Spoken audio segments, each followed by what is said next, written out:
Here to help us break down the developments and where we stand in the 2020 presidential race is Joseph Pinion, the founder of Pinion Enterprise and a GOP commentator. So Joseph, when we look at the possibility that Kamala Harris could be joining Joe Biden on top of the ticket, do you think that's a good pick? Well, look, I think Democrats have convinced themselves that they can rebuild the Obama coalition by putting a brown face at the bottom of the ballot. The reality is that what they need to be worried about is having a plan to make sure that 30 million Americans who are currently collecting joblessness benefits have a place in a post-COVID-19 world. That means making sure that we can get those 7 million people that got jobs underneath President Trump back to work, to make sure that families can put food on their table, and that people have a future to look forward to and grandparents to live it with.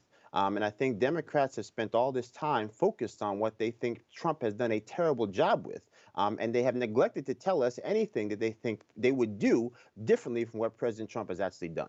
I think you bring up an interesting point, and it really comes down to the idea of leadership. Who do you trust in this moment to lead the country out of this pandemic, out of this financial crisis as well that we're facing as a result of the pandemic? And I think a lot of people are wondering if the VP nomination is that much more important because people do question Joe Biden's ability to lead, not based on his experience, but some people will bring up his cognitive abilities, his recent gaffes, and so on. So they'll put more emphasis on the vice presidents. Do you think that there's some truth to that this year?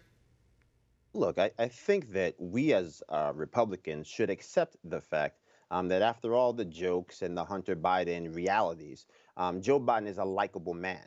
And so I think that it would behoove the Republican Party to focus on the fact that this is a man who, for all of his likability, does not look like he has the sustainability or the stamina to make it through a full term, that the people that he surrounds himself with will be the gatekeepers and also the impetus behind anything that his administration does. So the fact that AOC is now his prime advisor should concern you. The fact that you have somebody like Simone Sanders, who used to be basically the spokesperson for Bernie Sanders, as his primary advisor, should concern you.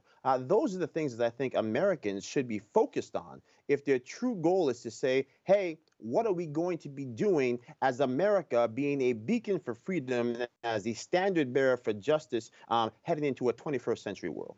You bring up a good point, and Joe Biden is not Hillary Clinton. I think that's something that a lot of people do need to recognize. He doesn't have the same negative favorability rating as Hillary Clinton did at this very same time, and probably won't in November either. I mean, he's a man that, he was Uncle Joe before just a couple weeks ago, where even a couple Republicans would be willing to say that they did like Joe Biden. They just don't know if he's necessarily the guy that they want to lead the country. But when we look at what happened in 2016, and now look at what's happening in 2020, is the Trump campaign, is it still really moving forward with the America First type of agenda? Is it being effective in that messaging the same way it was in 2016? Well, look, I've always said that President Trump's greatest strengths are often his greatest weaknesses. And I think that, unfortunately, when you're the incumbent, the urge to counterpunch can also leave you exactly where your enemies want you to be.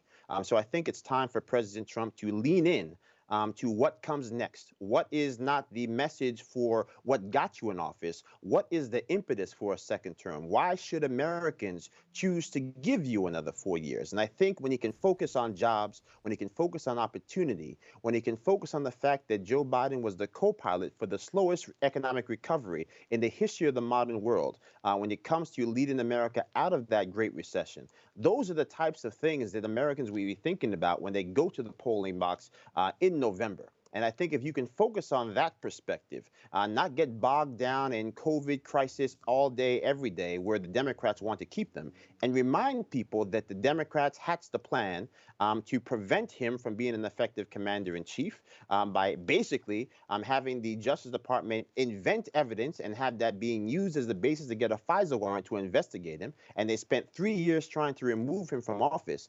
We're not even having that conversation anymore. We're having the conversation Democrats want us to have. So those are the things I think the administration could focus on if the goal is to get Americans to train their eyes back on the prize, which is, are you better off today than you were 4 years ago? And where do you think you want to be 4 years from now? I think you're exactly right, especially when it comes to the economic point as well, because even when former Vice President Joe Biden released his economic proposal, the Build Better, Build in America, whatever the slogan was, the president accused him of plagiarism for that. And a lot of conservatives are asking, why weren't we championing that type of policy then if that was something that we wanted to be known for? Essentially, they let the Biden campaign control the narrative on that. And at some point, the Trump campaign was then playing from behind, saying, well, that's kind of what we are looking to do. But they're not getting that messaging out across, I think, to many voters because they are focusing so much on the coronavirus pandemic. And I think part of it has to do with the polls. So I just want to ask you before I let you go, too, are you concerned about polls at all? And if not, will you ever be going into November? Yeah, I think polls, as we've learned, are not to be believed. But at some point, when polls start to print out the same numbers time and time again, you should be a little cautious. So I think it can show you where the president might be a little soft in some of those numbers. But I think, again, those numbers reflect the fact that you've got Americans out of work, you've got Americans who can't put food on their table, and you have Americans scared about what tomorrow brings. So if President Trump can put forth a plan to make sure Americans stay in their homes, keep food on their tables, and know that they have the opportunity for their children to get back to school in a post-COVID-19 world, I think you'll see those numbers start to come up.